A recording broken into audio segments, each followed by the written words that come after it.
Hello बच्चों, आज आम आउ एक विषय स्टार्ट करवा जहाँकि विज्ञान। ओके, षष्ठ श्रेणी आम विज्ञान को एवं आरंभ करवा आउ याठू गोटे गोटे चैप्टर आम पढ़ाई जावा। तो आज आम देखीदा कौन कौन चैप्टर आम विज्ञान रही।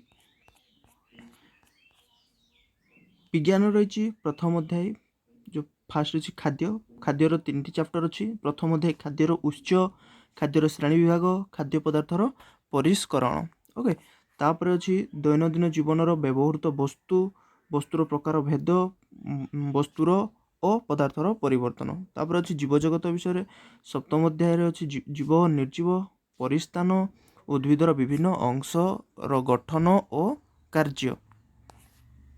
तापर अच्छी गतिशील वस्तु, दैर्घ्य और दूरतर मापन, गति वस्तुर कार्य किपरि करे, विद्युत चुंबक, प्राकृतिक घटनावली आओ आलोक। ओके, तापर अच्छी आमर प्राकृतिक संपद जहाँकि जल, जीवजगत पर वायुर गुरुत्व और आवर्जना।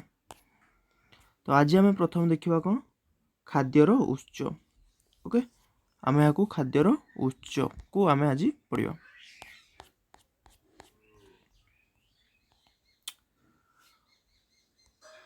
प्रथम अध्याय खाद्यर उच्च। खाद्यर उच्च कहले आम कौन बुझुचे?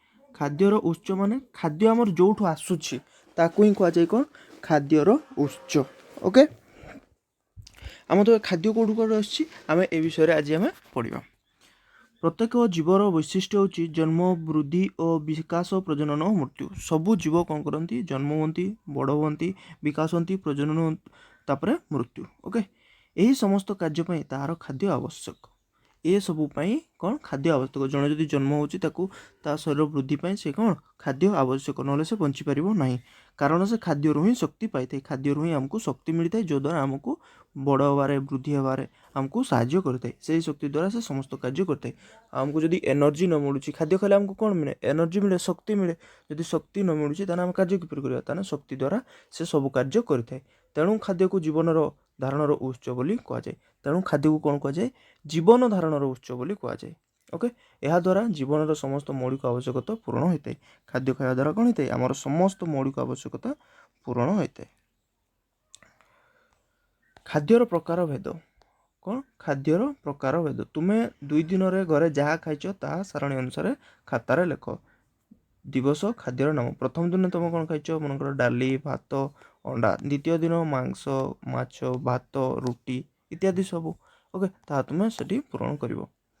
विभिन्न प्रकार खाद्यर उदाहरण देते भात, लुण, तरकारी, माछ, रुटी, डाली, खीरी, अंडा सबुदिन अलग अलगार एठी देते से सब। सारण देखिए आलोचना करो, तुम्हें सबुदिन समान प्रकार खाद्य खाऊच कि? तुम्हें जो पूरण कर तुम्हें आज जहाँ समान खाद्य खाइच काली भी ता से समान ही खाइच कि? तुम श्रेणी समस्त पिला एक प्रकार खाद्य खाऊँ कि? आ तुम्हें जहाँ खाऊच तुम श्रेणी आउ जड़े तुम सांग, तुम सांग पर आउ जड़े तुम सांग समस्त कौन तुम एका खाद्य खाऊच कि? से सब तुम्हें परीक्षा करी देख। तुम्हें जो लिखिच ये 2टा टेबुल रे समस्त टेबुल सहित तुम्हें मैच करके देख। ओके, तुम श्रेणी समस्त खाद्य तालिका को अनुधान कले आम देखा समस्ते प्राय भात खाती। आम जब समस्ते देखा आम कौन सबुदिन आम भात कि खाऊचे। तुम घरे भात किपर रंधा जाए तुम्हें लक्ष्य कर कि? भात तैयारी कौन कौन आवश्यक तुम्हें केवे देखिच कि? भात तैयारी कौन कौन रांधे जो रंधा जीवार प्रणाली कौन, प्रोसेस कौन? खाद्यर उपादान और उत्स तुम्हें देखि भात पाई चाउल पानी आवश्यक। भात पाई कौन कौन दरकार हुए आमर? ताले चाउल पानी, हाँ आ कौन जो निया गैस। ठीक, पानी चाउल पकाई रांधिले भात हुए। जदि आम गैस को जोड़े पानी चाउल पकाउछे, पानी चाउल पकाउछे ताले कौन हुए? से धीरे धीरे फुटी भात हुए। भात रांधिया चाउल पानी और ताप आवश्यक। जो मुझे गैस कहती गैस आम निआ बाहर, निआरु कौन हुए? ताप आवश्यक, ताप बाहर।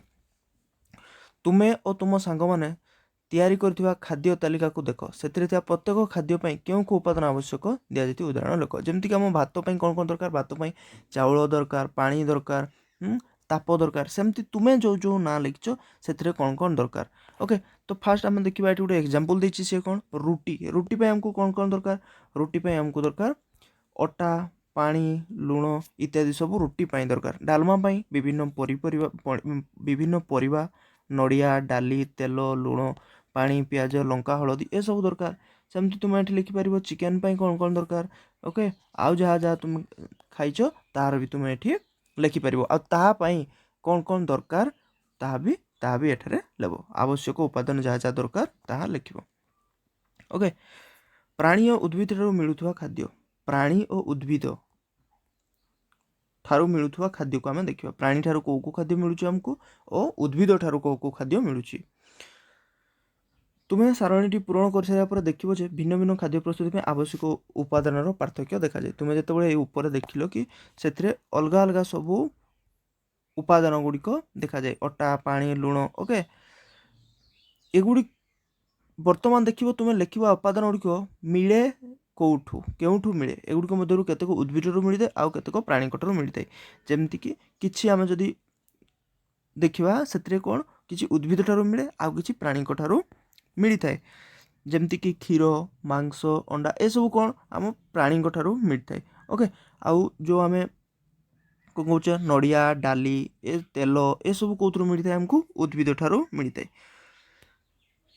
तुम सारणी रे डालमार उपादान विभिन्न पनीपरिया नड़िया डाली तेल मसला लुण हलदी एगुड़िक मध्य पानी लुण व्यतीत समस्त उपादान उद्भिद मिलता है पानी आउ लुण कौन उद्भिद मिल न था आउ सब कौन उद्भिद मिलता है किंतु पानी और लुण आमर आवश्यकता अनुसार उद्भिद पाई न था सेहीपरि अंडा तरकारी व्यवहृत अंडा प्राणी ठारू मिले बेले तेल मसला इत्यादि उद्भिद ठारू मिले तेल मसला ए सब कौन मिले आमको उद्भिद ठारू मिलता है आउ जो अंडा मांस माछ ए सब कौन आमको प्राणी ठारू मिलता है ओके किंतु प्राणी और उद्भिद ठारू लुण किंबा पानी मिले ना किंतु आम लक्ष्य करवा सबुठी कौन प्राणी ठारू किंबा उद्भिद ठारू लुण किंबा पानी आमको मिली न थाए यह आमको नेचुराली मिलता है प्रकृति मिलता है ओके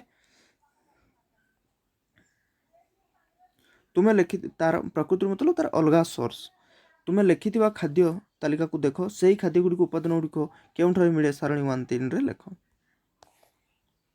1-3 विभिन्न प्रकार खाद्य से गुड़िकर उत्स खेचड़ी से लिखी खेचड़ी कौन चाउल डाली गुआ घी नड़िया परिबा मसला लुण पानी हलदी तो से दी प्राणी ठारू कौन मिले गुआ घी मिले उद्भिद चाउल डाली नड़िया इत्यादि प्राणी और उद्भिद मिलू न लुण और पानी सबुतिर बेसिकाली देखिए लुण और पानी प्राणी और उद्भिद ठारू मिलू न उपादान आसो आउे तुम लिखिपर जहाँ भी भात डाली जहाँ लिखिकी पुणी प्राणी ठारू कौन कौन मिलूँ उद्भिद ठारू कौन कौन मिलूँ तातिर तुम पुरेब आम जानिले आम खाऊवा खाद्यर अधिकांश उपादान मुख्यतः उद्भिद ठारू मिले आम जदि देखा कौन बहुत सारा खाद्य आम जहाँ खाऊे ता बेसी कौन उद्भिद ठारू ही मिलता है माछ मांस अंडा ओके ये सब प्राणी ठारू मिलता है अदरवाइज आउ जहाँ सब बहुत बेसिकाली कौन आमको मिलता है उद्भिद ठारू ही मिलता है केतक खाद्यर उद्भिदर मूल व्यवहार होता है और अन्य केतक खाद्यर फूल फल मंजी पत्र कांड व्यवहृत होता है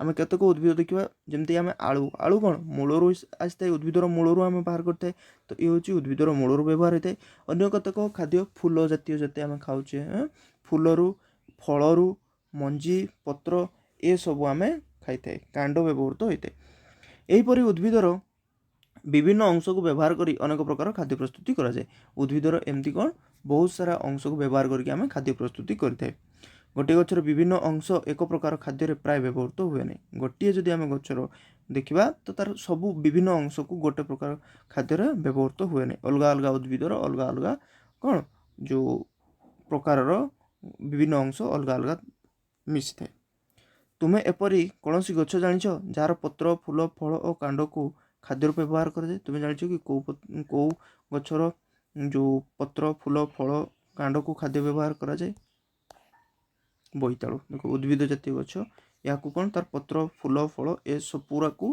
कौन करा जाए या खाद्य रूप व्यवहार करा जाए चित्र 1/2 को देख यह क्यों गछ चिन्हवा को चेष्टा कर गछटी को चिन्ह यह क्यों को अंश को खाद्य रूप व्यवहार करा जाए लेख यार सब अंश देख कांड भी खिया जाए पत्र भी खिया जाए फूल भी खिया जाए आउ फल भी खिया जाए तुम अंचल थी विभिन्न उद्भिद क्यों अंश खाद्य रूप व्यवहार करा जाए तार तालिका कर तुम्हें पुणी आउ किस ଉଦ୍ଭିଦର ନାମ ଲେଖ, ଯେମିତିକି ସଜନା, ପତ୍ର, ଫୁଲ, ଫଳ, ମୂଳାର କୋଉ କୋଉ ଅଂଶ ଖାଆନ୍ତି, କାକୁଡ଼ିର କୋଉ କୋଉ ଅଂଶ ଖାଆନ୍ତି, ପିଆଜର କୋଉ କୋଉ ଅଂଶ ଖାଆନ୍ତି, ବ୍ୟବହୃତ ହୁଏ, ତାହା ଏଥିରେ ତୁମେ ଲେଖିବ। ଅନ୍ୟ ଜୀବ କ'ଣ ଖାଆନ୍ତି ଲେଖ। ଓକେ, ଆଜି ସାରିଦେବା। ଅନ୍ୟ ଜୀବ କ'ଣ ଖାଆନ୍ତି ଲେଖ। ଆମ ପରି ଅନ୍ୟ ଜୀବମାନେ ଖାଦ୍ୟ ଖାଆନ୍ତି କି? ଆମେ ଯେମିତି ଖାଦ୍ୟ ଖାଉଛେ, ଅନ୍ୟ ଜୀବମାନେ କ'ଣ ସେମିତି ଖାଦ୍ୟ ଖାଆନ୍ତି କି? ତୁମେ ଘରେ ଗାଈ ବା ଛେଳି ଥିବେ, ସେମାନେ କ'ଣ ଖାଆନ୍ତି? ଆମେ ଯେମିତି ଖାଦ୍ୟ ଖାଉଛେ, ଗାଈ ଛେଳି କ'ଣ ସେମାନେ ସମସ୍ତେ ଖାଦ୍ୟ ଖାଆନ୍ତି କି ସେମିତି? କୁକୁର, ବିଲେଇ ଓ କୁକୁଡ଼ା ନିଶ୍ଚୟ ଦେଖିଥିବ, ସେମାନେ କ'ଣ ଖାଦ୍ୟ ଖାଆନ୍ତି? କ'ଣ ଖାଆନ୍ତି? ଗାଈ ଓ ଛେଳି ସେମାନେ ବେସିକାଲି କ'ଣ ଘାସ ଖାଆନ୍ତି, ପତ୍ର ଖାଆନ୍ତି। ଓକେ, କୁକୁର, ବିଲେଇ, କୁକୁଡ଼ା ଏସବୁ କ'ଣ କରନ୍ତି, ଯାହା ମାଂସ, ମାଛ, ଓକେ, ଆଉ କ'ଣ ଯାହା କିଛି ସେମାନେ ପାଆନ୍ତି ଖାଇଚାଲନ୍ତି। ଠିକ୍, ସେମାନେ କ'ଣ ଖାଆନ୍ତି ଦେଖିବ, ଏଥିରେ ତୁମେ ଲେଖିବ, ଅବଜର୍ଭ କରିବ। ତୁମେ ଦେଖିଥିବା ଜୀବମାନଙ୍କର ନାମ ଓ ସେମାନେ କ'ଣ ଖାଆନ୍ତି ତୁମ ଖାତାରେ ଏକ ସାରଣୀ କର। ପରବର୍ତ୍ତୀ ସାରଣୀରେ ଜୀବମାନେ କେଉଁ ସବୁ ଖାଦ୍ୟ ଖାଆନ୍ତି ତୁମେ ଆଲୋଚନା କରି ସାରଣୀମାନ ପଛରେ ଲେଖ। କେଉଁ କେଉଁ ଖାଦ୍ୟ ଖାଆନ୍ତି ତୁମେ ସେୟା ଲେଖିବ। କୁକୁର କ'ଣ ଖାଏ? ମାଂସ, ଭାତ, ରୁଟି, ଦୁଧ। ଓକେ, ପାରା କ'ଣ ଖାଏ? ଧାନ, ମୁଗ, ବିରି। ସିଂହ କ'ଣ ଖାଏ? ମାଂସ। ମାଛ କ'ଣ ଖାଏ? ଏସବୁ ତୁମେ ଲେଖିକି ପୁରେଇବ। ସାରଣୀ 1.1 ଦେଖି କେଉଁମାନେ କେବଳ ପ୍ରାଣୀ ଜାତୀୟ ଖାଦ୍ୟ ଓ କେଉଁମାନେ କେବଳ ଉଦ୍ଭିଦ ଜାତୀୟ ଖାଦ୍ୟ, କେଉଁମାନେ ଉଭୟ ପ୍ରକାର ଖାଦ୍ୟ ଖାଆନ୍ତି ଆଲୋଚନା କର।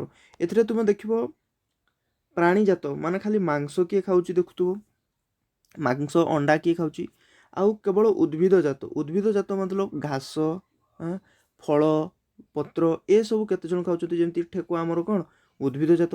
ଆଉ କେଉଁମାନେ ଉଭୟ ପ୍ରକାର ଖାଦ୍ୟ ଖାଆନ୍ତି, ଆଉ କିଛି ଅଛନ୍ତି ଯେଉଁମାନେ କ'ଣ ସେମାନେ ମାଂସ ବି ଖାଆନ୍ତି, ଘାସ ପତ୍ର ବି ଖାଆନ୍ତି। ସେମିତି କେତେ ଜଣ ଅଛନ୍ତି ତୁମେ ତାପରେ ସେଗୁଡ଼ିକୁ ଦେଖିବ ଆଉ ଲେଖିବ। ପୁଣି ତୁମେ ଜାଣିଲ ପ୍ରତ୍ୟେକ ପ୍ରାଣୀ ଖାଦ୍ୟ ଖାଆନ୍ତି। ଏଥିରୁ ତୁମେ କ'ଣ ଜାଣିଲ? ପ୍ରତ୍ୟେକ ଜୀବ କ'ଣ କରନ୍ତି? ଖାଦ୍ୟ ଖାଆନ୍ତି। କେତେକ ଜୀବ କେବଳ ପ୍ରାଣୀ ଓ ପ୍ରାଣୀଜାତ ଖାଦ୍ୟ ଖାଆନ୍ତି, କେତେକ ଜୀବ କ'ଣ ଖାଲି ପ୍ରାଣୀ ବା ପ୍ରାଣୀଜାତ ମାନେ ପ୍ରାଣୀରୁ ଯେଉଁଟା ଆମକୁ ମିଳୁଛି ତାକୁ କ'ଣ କୁହାଯାଏ? ପ୍ରାଣୀଜାତ ଖାଦ୍ୟ ବୋଲି କହନ୍ତି। କେତେକ ଜୀବ କେବଳ ଉଦ୍ଭିଦ ଜାତୀୟ ପଦାର୍ଥ ଖାଆନ୍ତି, ଆଉ କେତେକ କ'ଣ ଉଦ୍ଭିଦଜାତ, ଉଦ୍ଭିଦରୁ ଯାହା ମିଳୁଛି ଆମକୁ, ଉଦ୍ଭିଦରୁ ଫଳ, ମୂଳ, ପତ୍ର, ଫୁଲ ଯାହା ମିଳୁଛି ଆମେ ଉଦ୍ଭିଦରୁ ଯାହା ମିଳୁଛି ତାକୁ କ'ଣ କୁହାଯାଏ? ଉଦ୍ଭିଦଜାତ ପଦାର୍ଥ ବୋଲି କୁହାଯାଏ। ଆଉ କେତେକ ଜୀବ ଉଭୟ ପ୍ରାଣୀ ଓ ଉଦ୍ଭିଦଜାତ ପଦାର୍ଥ ଖାଆନ୍ତି, ଆଉ କେତେକ ଅଛନ୍ତି କ'ଣ ଉଭୟ ପଦାର୍ଥ ଖାଆନ୍ତି। ଓକେ, ତାହେଲେ ଏଠି ଦେଖିବା କ'ଣ ଖାଦ୍ୟ ଖାଇବା ଆଧାରକୁ 3ଟି ପ୍ରକାର ଶ୍ରେଣୀରେ ବିଭକ୍ତ କରିଛନ୍ତି। ଆମେ ଯେଉଁ ଏବେ ଖାଦ୍ୟ ଖାଇବା 3 ପ୍ରକାର ଦେଖିଲେ, ତାକୁ ନେଇକି 3 ପ୍ରକାର ଯେଉଁ ଆମର ବିଭକ୍ତ କରାଯାଇଛି, ଯେଉଁଗୁଡ଼ା ଦେଖ, ଯେଉଁମାନେ କେବଳ ଉଦ୍ଭିଦଜାତ ଖାଦ୍ୟ ଖାଆନ୍ତି, ଯେଉଁମାନେ ଖାଲି ପତ୍ର, ଫୁଲ ଏମିତି ଖାଆନ୍ତି, ତାକୁ କ'ଣ କୁହାଯାଏ? ଶାକାହାରୀ। ଏଟାକୁ ବହୁତ ଭଲ ଭାବରେ ମନେ ରଖିବ, ତାକୁ କ'ଣ କୁହାଯାଏ? ଶାକାହାରୀ। ଯେଉଁମାନେ ଓନ୍ଲି ଅନ୍ ମାଂସ ଖାଆନ୍ତି, ତାକୁ କ'ଣ କୁହାଯାଏ? ମାଂସାଶୀ। ଓକେ, ପ୍ରାଣୀମାନଙ୍କୁ ଯେଉଁମାନେ ଖାଆନ୍ତି, ଯେଉଁମାନେ ଉଦ୍ଭିଦ ପ୍ରାଣୀ ଦୁଇ ଜଣ ସେଟାକୁ ଖାଆନ୍ତି, ସେମାନେ କ'ଣ ସର୍ବହାରୀ, ସବୁ ଖାଇଯିବେ, ସର୍ବହାରୀ। ଓକେ, ତ ଏଥିରେ ତୁମେ କ'ଣ ତଳେ ଆମର ଅଛି ସାରଣୀରେ ବିଭାଗୀକରଣ। ଶାକାହାରୀରେ କ'ଣ କ'ଣ କେଉଁ କେଉଁ ଜୀବ ଶାକାହାରୀ ଖାଆନ୍ତି, ମାଂସାଶୀ କେଉଁ କେଉଁ ଜୀବ ଓ ସର୍ବହାରୀ କେଉଁ କେଉଁ ଜୀବ ତୁମେ ଲେଖିବ। ଏଠି ସେ ଏକ୍ଜାମ୍ପଲ୍ ଦେଇଛି, ଯେମିତି ଠେକୁଆ ଓନ୍ଲି ଶାକାହାରୀ, ସେ କ'ଣ ଘାସ ପତ୍ର ଖାଇବ। ମାଂସାଶୀ କ'ଣ ସିଂହ ମାଂସ ଖାଇବ, ବାଘ ମାଂସ ଖାଇବ। ସର୍ବହାରୀ କ'ଣ କୁକୁର, ସେ ସବୁ ଖାଇଯିବ। ତ ଏମିତି ତୁମେ ସାରଣୀ ପୂରଣ କରିବ। ଓକେ, କ'ଣ ଶିଖିଲେ ଆମେ ଭିନ୍ନ ଭିନ୍ନ ଖାଦ୍ୟ ଖାଇଥାଉ, ଏହା ଦେଖିଲେ। ଖାଦ୍ୟର ମୁଖ୍ୟତଃ ପ୍ରାଣୀ ଉଦ୍ଭିଦରୁ ମିଳେ, ଏହା ଆମେ ଦେଖିଲେ। ବିଭିନ୍ନ ପ୍ରକାର ଖାଦ୍ୟ ପ୍ରସ୍ତୁତି ପାଇଁ ଭିନ୍ନ ଭିନ୍ନ ଉପାଦାନ ଆବଶ୍ୟକ, ବହୁତ ସାରା ଜିନିଷ ଆମକୁ ଆବଶ୍ୟକ, ତାହା ଦେଖିଲେ।